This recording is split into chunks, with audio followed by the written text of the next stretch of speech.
Lebih kuranglah bunyi begitu. Okey. Now, zaman Nabi Muhammad sallallahu alaihi wasallam, Kristian di Najran, mereka bukan Roman Katolik, mereka bukan Protestan. Mazhab zaman Nabi namanya dipanggil Eastern Orthodox Church atau Orthodox Timur. Orthodox Timur, mereka mempunyai padri, mereka mempunyai bishop. Pangkat yang paling tinggi sekali namanya dipanggil Patriarch of Constantinople. Susah nak faham kan? Agaklah dengar-dengar aja lah. Okay, now, so bila Nabi tulis surat kepada pemerintah Najran tu, Abu Hatrishah bin Aqamah, itu bishop Kristian tu, dia buka surat Nabi saja, tahu tak apa berlaku? Dia terkejut buruk.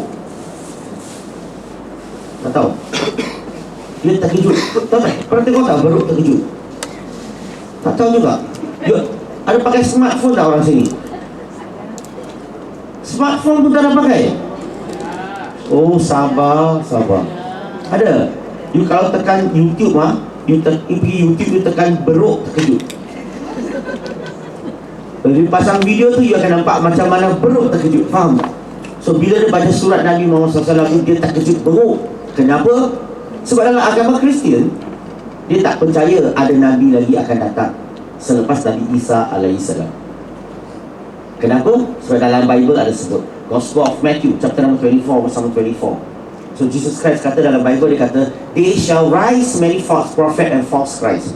Akan dilahirkan ramai Nabi yang false prophet, Nabi yang palsu dan Al-Masih yang palsu. They shall perform many miracles. Mereka juga akan melakukan banyak mukjizat. They shall even deceive the very elect. Dan mereka juga akan mengelirukan, termasuklah anak murid Nabi Isa alaihissalam. Ya, Matthew 24:24.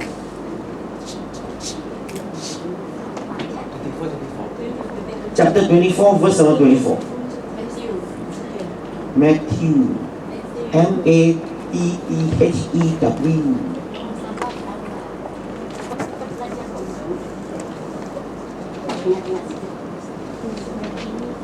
Boleh saya teruskan ke?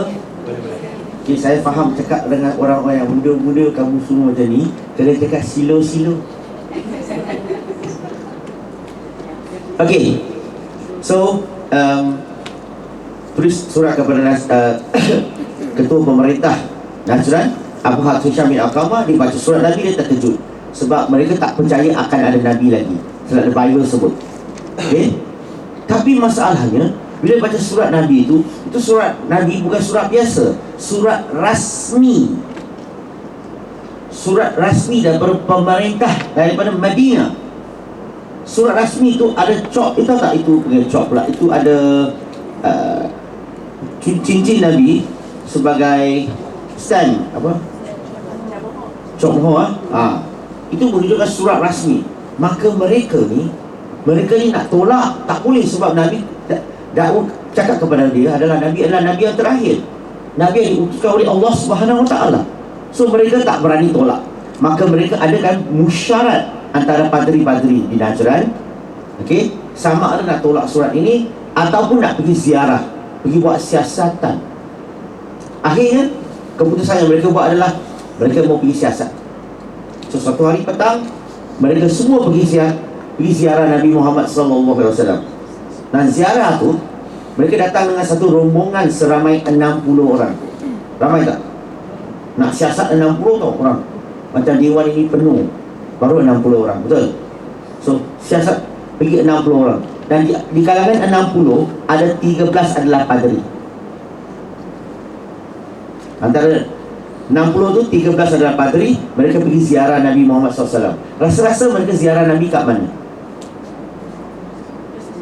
Masjid mana? Masjid Sabah, Masjid Nabawi. Yes, dia pergi ziarah Masjid Nabi, betul? Sebab rumah Nabi pun di Masjid Nabawi kan. So mereka pergi ziarah Nabi di Masjid Nabawi. So petang itu bila mereka sampai, semasa mereka sampai, Nabi Muhammad SAW dengan para sahabat ni, mereka baru habis solat asar. Just completed the asar prayer. So sahabat bagi tahu Nabi, wahai Rasulullah SAW, kami ada tetamu.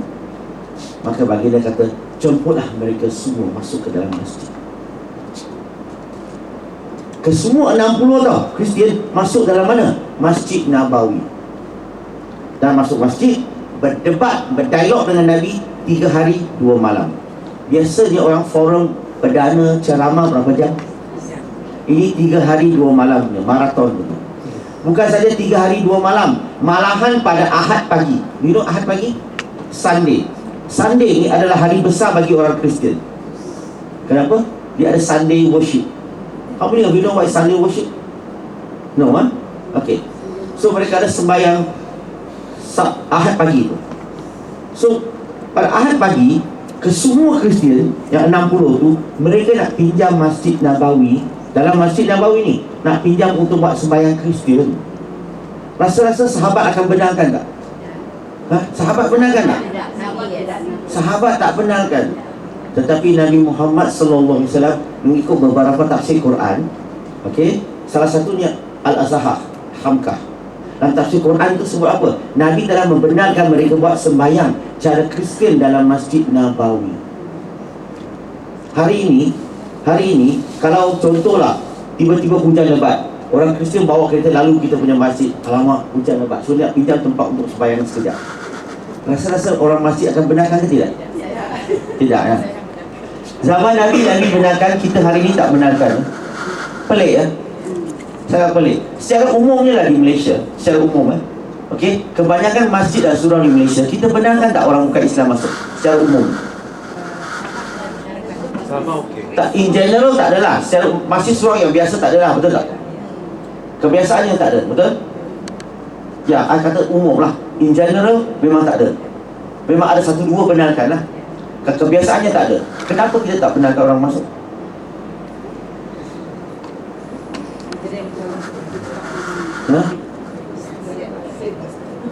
Zaman Nabi benarkan tak orang bukan Islam masuk? Benarkan. Kita hari ini kita tak benarkan. Kenapa, ya? Tak tahu. Tak ada knowledge. Sebab masjid dan surau di Malaysia, dia sebenarnya lebih suci daripada Masjid Nabawi. Faham tak? Tak nak faham? I will teach you one new words. Malay words called sintam. Sinde sampai hantam. Bahasa Melayu tak pernah belajar zaman ni mana ada? Zaman saya lah. Sintam maksudnya sinde sampai hantam. Kan saya kata kita tak benarkan orang masuk sebab masjid kita lebih suci daripada Masjid Nabawi. Itu dibagi sintam, sinde sampai hantam. Kan Nabi benarkan orang bukan Islam masuk. Boleh tak kita tukar hukum? Nabi kata halal, kita tukar hukum jadi haram. And this is a problem because we are lacking of knowledge. Okay, cut. So bila dah masuk ke dalam, ada 2 bishop di depan. Tahu tak bishop? Pangkat sangat tinggi Kristian, Namanya pertama dipanggil Abdul Al-Masih, kedua Abu Hatsyah bin Aqam. So Nabi berdepan dengan dia. Yang selainnya, yang 58 tu, pengikut dia tu, Kristian tu, semua duduk belakang. Hanya Nabi seorang saja berdialog dengan mereka berdua. So Nabi kata kepada mereka berdua, sebagai tuan rumah lah, Nabi cakap dulu. Nabi kata kepada mereka berdua, aslimah. Apa maksudnya aslimah, sister? Masuklah kamu ke dalam Islam, be Muslim. Tengok Nabi Muhammad SAW, sunnah dia apa? Tulis surat, ajak orang masuk Islam. Nampak bukan Islam, ajak orang masuk Islam. You pernah tak ajak orang masuk Islam? Buka mulut, Chong, masuklah Islam. Patrick, masuklah Islam. Tak? Ini sunnah Nabi. Invite people to Islam, this is sunnah. Kali-kali mau cakap sunnah lain, dah diam dulu. Sunnah ini buat dulu. Betul tak? So, Nabi kata aslimah. Nabi ajak dia masuk Islam sebagai apa? Pertama, dia sebagai seorang Muhammad, seorang manusia, Muslim. Nabi ajak dia masuk Islam sebagai Rasulullah SAW, sebagai dia seorang Nabi, Rasul. Nabi dia ajak dia masuk Islam sebab Nabi Muhammad SAW adalah pemerintah, as a ruler, as a president of the country. Okay, Nabi ajak dia masuk Islam. Hari ini pemerintah kita ajak tak orang masuk Islam? Wallahu alam bisawab. Saya tak tahu. Mungkin mereka buat, mungkin dia buat, mana kita tahu? Mana boleh kata tak ada? Betul tak? Kadang-kadang dia buat senyap-senyap. Ada mungkin. Tapi yang penting saya tak nak tahu dia buat ke tak buat. Yang penting boleh tak kita doakan, semoga Allah bagi kekuatan kepada pemimpin kita supaya mereka laksanakan kerja dakwah. Ambillah peluang untuk dakwah.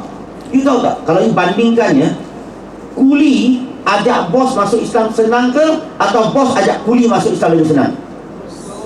Sekarang ni di Malaysia, kita orang Islam, kita pemerintah, kita bos, kita nak ajak kaum lain masuk Islam, senang. Doakanlah semoga Allah bagi kekuatan kepada pemimpin kita. Okey tak? Hello? Okay, good. So Nabi ajar dia, aslim. Mereka pun jawab, qad aslamna qabla. Dia kata kami telah lama Islam. Dia kata apa? Dia lebih awal Islam daripada Nabi. Wah, orang ajar dia, dia nak masuk Islam. Kau dah lama Islam dah. Cik, kau ngasal betul. Sebenarnya kata-kata mereka ni ada kebenaran tau. Sebab ulama-ulama Islam kaji kata-kata mereka, ulama-ulama Islam setuju kata-kata dia memang ada kebenaran. Kebenaran kat mana? Memang Islam telah wujud sebelum kedatangan Nabi Muhammad SAW. Sebab Nabi Muhammad SAW Nabi yang terakhir. Islam dah ada dah. Betul? Hanya Nabi Muhammad Nabi Muhammad SAW tahu memang Islam telah wujud.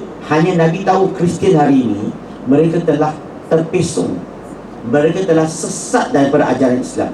Mereka tak ada Islam lagi. Boleh faham tak? Sebab itulah Nabi kata kazatuma. Nabi kata kamu semua ni berdusta, kamu menipu. Mana akumal minal islami da'aukum alillahi waladan wa ibadatukum as-salim. Nabi kata kamu semua terhalang daripada agama Islam, kamu bukan Islam. Sebab kamu kata Allah mempunyai seorang anak. Hari ini Kristian panggil tak Jesus Christ Son of God? How many of you ex-Christian? X. Berapa kali X ni? 3 kali X lah. Okay, from my ex-Christian. So you know Jesus Christ, they call him as a son of God. Betul tak? Betul tak? Sebab itulah Nabi kata kamu semua terhalang daripada agama Islam, bukan Islam, sebab kamu kata Allah mempunyai seorang anak. Syirik tak? Kata Allah mempunyai seorang anak, syirik tak? Syirik. Kata ayat Quran sebut syirik. So itu yang pertama. Kedua, Nabi kata mereka terhalang daripada agama Islam, bukan Islam, sebab mereka memuliakan salib. Orang Kristian suka buat macam ni. Kita tanya dia kenapa mau buat? Ex-Kristian? Ha? Oh, the Father, the Son, the Holy Spirit. Oh, pandai you hafal. So mereka suka memuliakan salib. Kenapa? Sebenarnya salib tu tak ada apa-apa pun, tak ada kena mengena dengan salib. Yang penting tu Nabi Isa alaihissalam mati untuk menebus dosa mereka. Salib tu hanya mereka nak ingat Jesus kan mati di salib. So mereka sekarang ni sampai percaya salib macam ada kuasa. Tak percaya tengok cerita Dracula. Pernah tengok tak cerita Dracula tu? Dia nak bunuh Dracula gunakan apa? Keris Melayu ke, pedang Jepun ke, atau cross? See? Ini dipanggil syirik. Sebab kamu percaya cross tu ada kuasa, padahal cross mana ada kuasa. Boleh bayangkan tak, kalau zaman Nabi Isa alaihissalam, Jesus Christ, kalaulah dia tidak mati di salib, dia digantung sampai mati, you rasa orang Kristian hari ini akan buat macam ni tak? Tak ada. Orang Kristian akan buat macam ni. Tak, gantung sampai mati ke? Yes.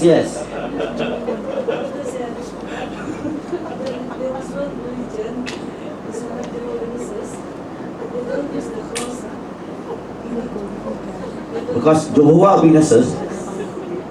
Witnesses is one of the denomination, or we call it Mazhab Christian. For Protestant is Mazhab Ayatin. It's ajaran sesat for them. Okay? They don't even believe Jesus is Son of God. They don't believe Jesus is God too. Right? This is Jehovah's Witnesses. No. Son of God means it's not literally Son of God. They don't believe that it's Son of God. For Jehovah's Witnesses. Do you know that? Don't know. You're one of them. You're not supposed to believe Jesus is Son of God. You know why? Because they believe that Jesus is special. Jesus is special. It's unique. Right? But they don't believe that Son of God like what the Protestant believe. The Protestants believe that Jesus is Son of God, means Jesus is one of the Holy Trinity. Do you believe Holy Trinity or not? No, right? That's the reason why your belief is different from theirs. That's why they call you sesat. Last time. You see, in Christianity, very simple. Catholic say Protestant sesat. Protestant say Jehovah Witness sesat. Jehovah Witnesses say Catholic, Protestant sesat. We Muslims say three of them sesat. Settle lah? Okay. Cakap sama mana lupa? Yang cross. Okay, cross. Now the prophet say, Nabi kata kamu semua terhalang pada Islam. You are not Muslim, okay? Because you say Allah have a son. Allah memberi seorang anak, and then mereka memulia-muliakan salib. Yang paling penting sekali satu lagi adalah mereka tukar syariat. Tahu tak tukar syariat?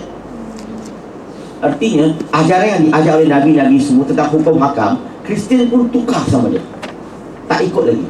Contoh, kerbau pendek. Tahu tak kerbau pendek? Tak tahu. Kalau orang Melaka kata babi lah. Okey.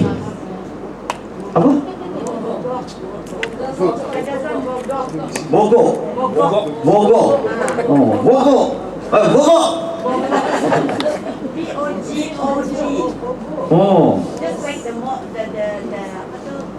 Okay. So according to, kalau ikut Bible kan, ikut kitab Kristian, Nabi-Nabi yang sebelum tu, kitab sebut, okay, kerbau pendek ni tak boleh makan. Dalam Bible haram dimakan. So dia sebut dalam Bible, dalam kitab yang bernama Leviticus bab 11 ayat 7 dan 8, Deuteronomy bab 14 ayat 8, dan Isaiah bab 65 ayat 2 hingga 5. So dalam Bible dia sebut, thou shall not eat the flesh of the swine. Kamu tak seharusnya makan daging khinzir, dia kata. It is unclean for you. Dia tidak bersih dan tidak suci bagi kamu. Thou shall not touch it. Kamu tak seharus sentuh pun. Siapa kata? Kitab Bible sebut. Kitab kata tak boleh makan, tak boleh sentuh. Tapi hari ini orang Kristian, 2 bilion Kristian satu dunia, apa dia buat? Makan bogok. Apa? Bogok. Makan bogok. Nampak? Mereka sesat kat mana? Kristian sesat kat mana? Pertama, mereka kata Allah mempunyai seorang anak. Sesat kedua, mereka kata cross ada kuasa. Mereka percaya cross ada kuasa. Sesat ketiga, mereka tukar syariat. Nantinya Nabi kata kamu semuanya bukan Islam sebab kamu telah tukar syariat, kamu telah sesat daripada ajaran Islam. Jangan lupa tau, mereka datang jauh-jauh nak uji Nabi tau. Belum uji sudah kena hantam. So, apa mereka buat? Yes, nah mereka nak perangkap Nabi Muhammad SAW. Apa dia buat? Dia tanya soalan kepada Nabi. Dia nak perangkap Nabi. So dia tanya Nabi, dia kata, in lam yakun Isa waladullahi faman abu. So dia tanya kepada Nabi Muhammad SAW, kalau Isa alaihissalam bukan anak Allah, siapa bapaknya? Cakap. Cakap.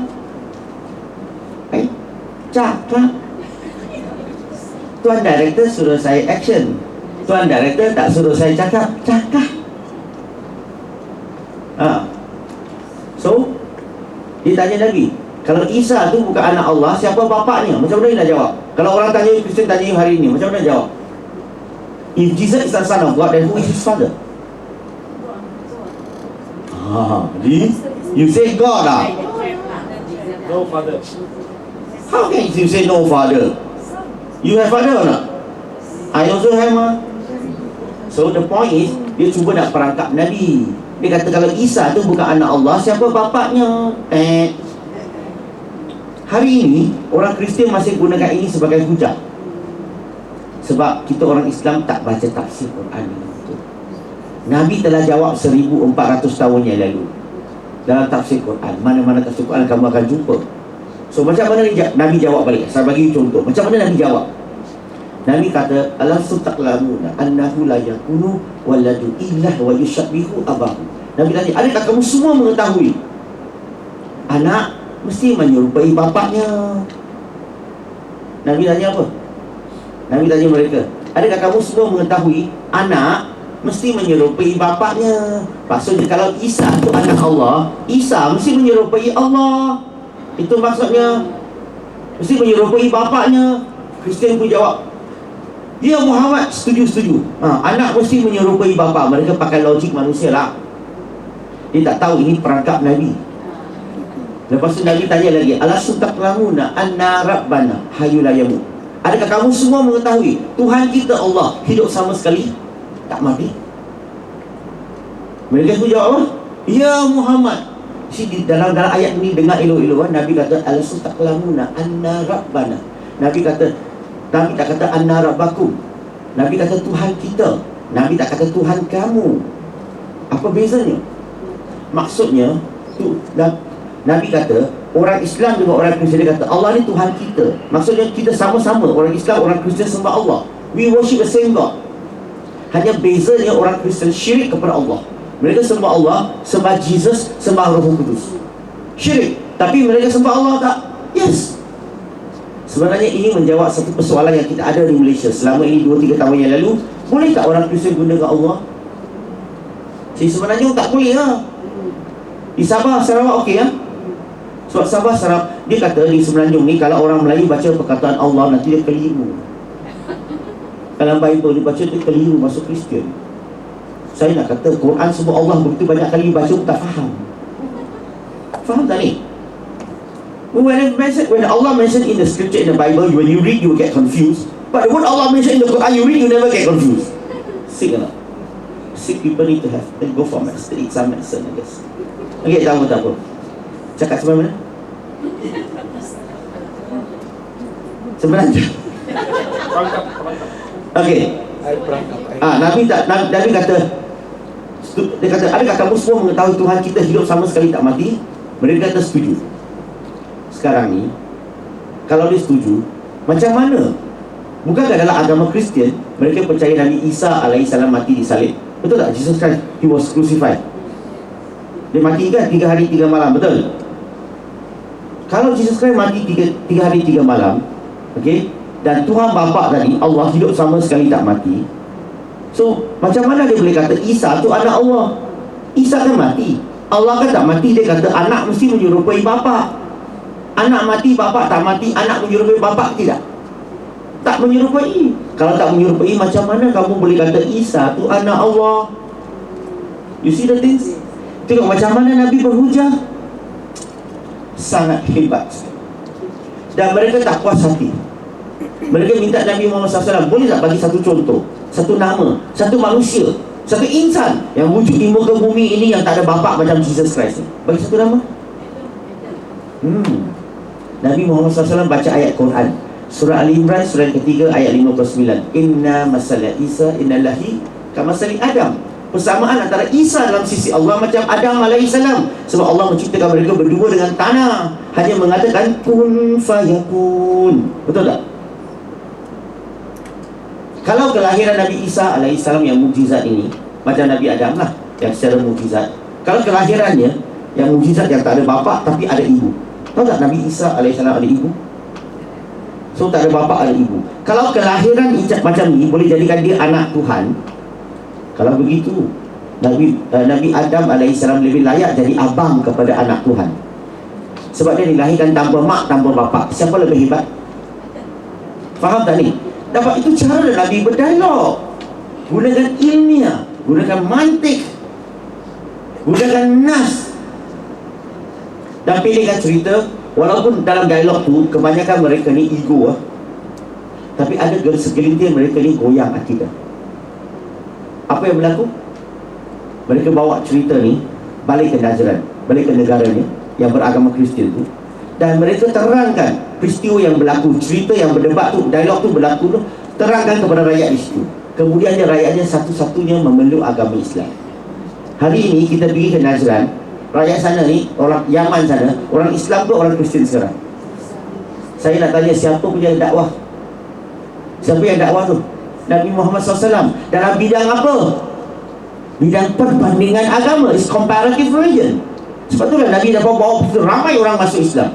It's comparative religion. Tahu tak? Siapa di sini pernah perasaan sesuatu perkara dalam Quran tentang perbandingan agama? You read Quran every day kan? Something very unique in the Quran, ni perasan tak?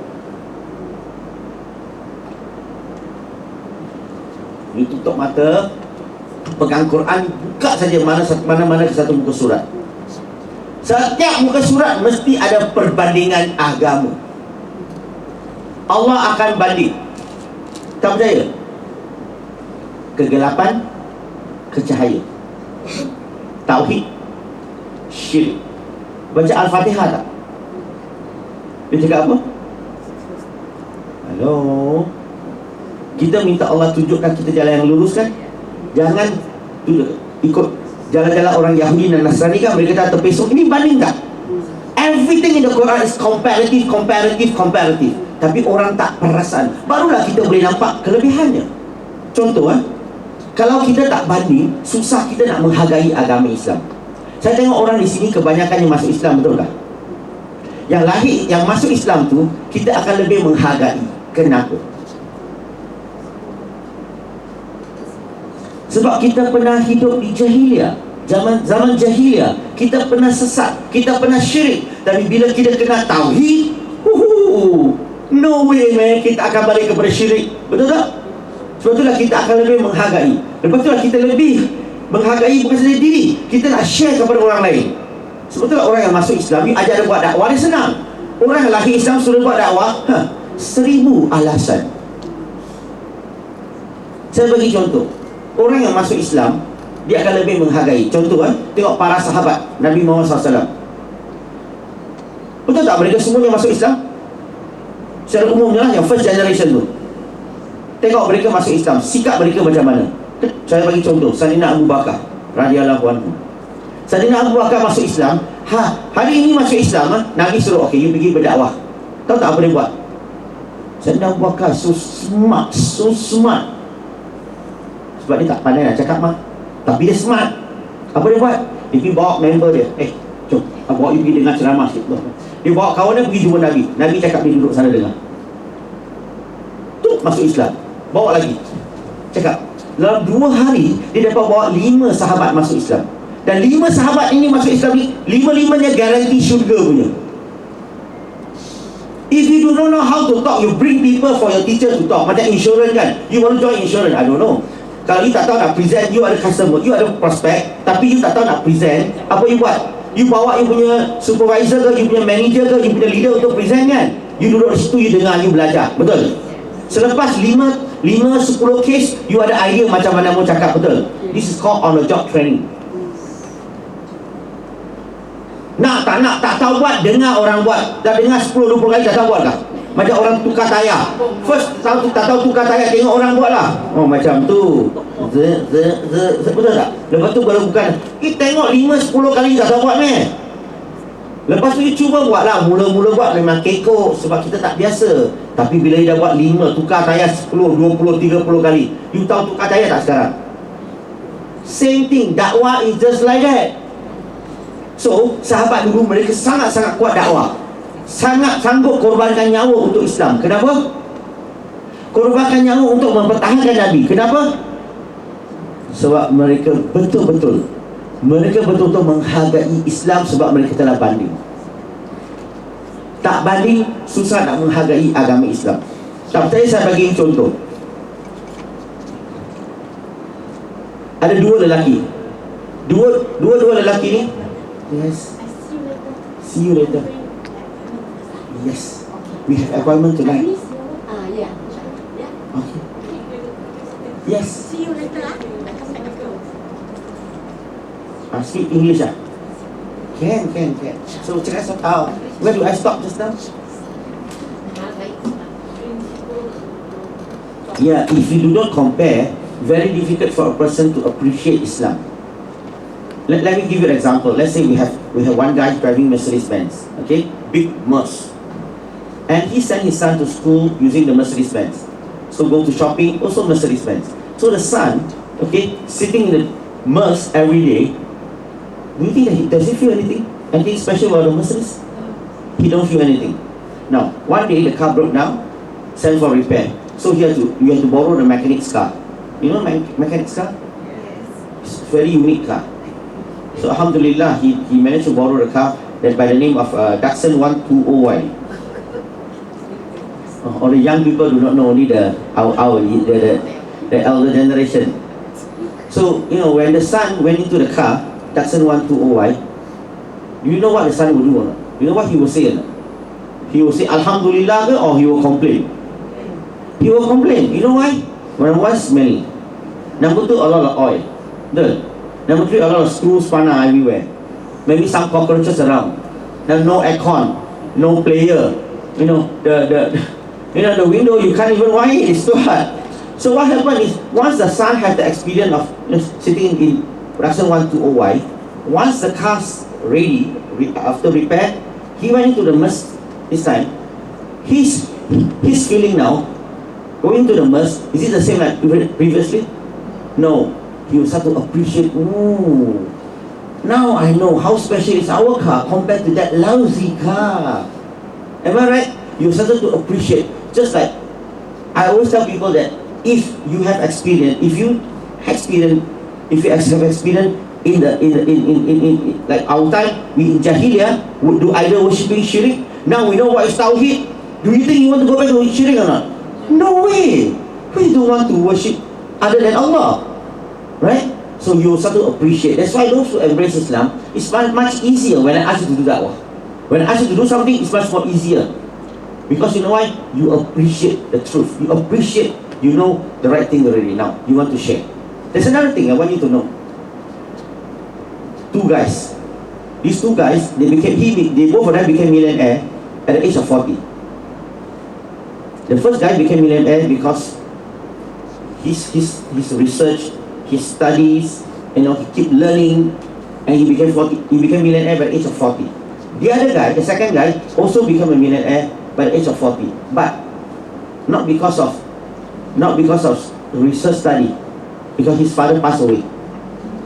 He inherited his father's property, so he also became millionaire. So between these two millionaires, which one do you think is more appreciate the property that he has? The first one or the second one? Why? Because he study, he learn, he do research. Why number two do not appreciate the property, the wealth? Because he has no effort at all towards that property. He just inherit. Can you understand this? So he know how to spend only. He do not know how difficult to earn 10 ringgit for a person who sell pisang goreng at the roadside. True? So when you embrace Islam, sister, you appreciate Islam. That's make the difference. You know why I say that? If you don't compare, if you do not compare, it's difficult to appreciate. This is the reason. We must compare. The Quran wants us to compare. You buy food, do you compare or not? Yeah, you compare the price, you compare the quality, right? The quantity, or the taste. We need to compare. But unfortunately, a lot of people out there who are non-Muslim, they didn't compare. So, and they didn't compare with Islam. But if they were to compare, they can see the difference. Because the Quran in Surah Al-Baqarah, chapter number 2, verse 256, they say, La ikraha fidin katabayana ghuslu minal. They say, the truth stand clear from falsehood. The truth stand clear from falsehood. Kebenaran mengatasi kebatilan. You take the truth, you put the falsehood together, the truth will stand up, the falsehood will fall. Why? The Quran says in Surah Isra, chapter number 17, verse number 81. It says, falsehood by its nature shall bound to perish. Meaning, let me give you an example. Okay, let's say this hall. If I were to switch off all the light here, what will happen to this hall? Dark, right? You probably can't see anyone. Good. Darkness is falsehood. The moment I switch on all the light, do you see dark anymore? That's why the Quran says, when the truth comes, the falsehood will perish. Because the falsehood by its nature shall bound to perish when the truth comes. Meaning, for example, how many of you good at mathematics? Try.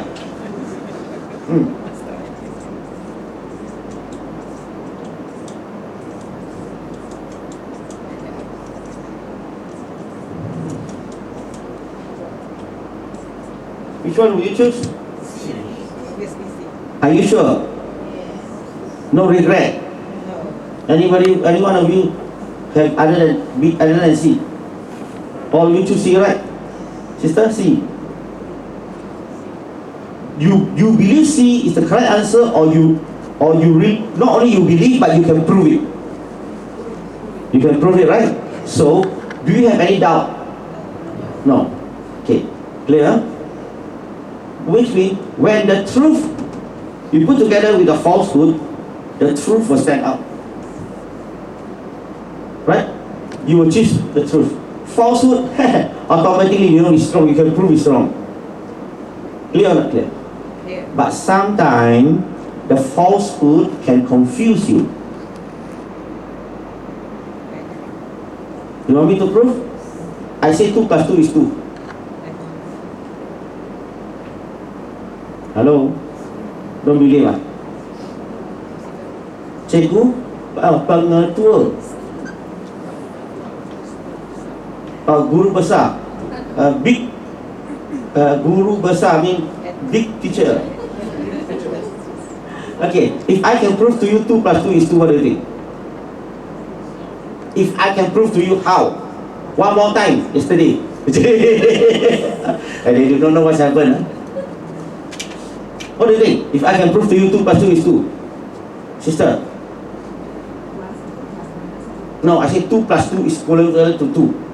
If I can prove to you how? You follow me, huh? Are you sure? Follow me to do dakwah lah. Don't follow me anything. I'm married already.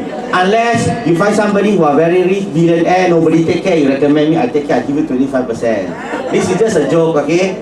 Okay, come. I said 2 plus 2 is 2. Anybody disagree with me? Wow, she disagree. Others all agree with me. If I can prove, tonight supper.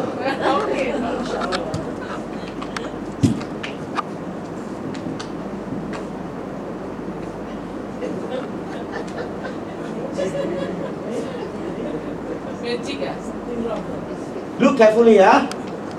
Look carefully. How many dots? 1 blue, 1 red, am I right? Very good.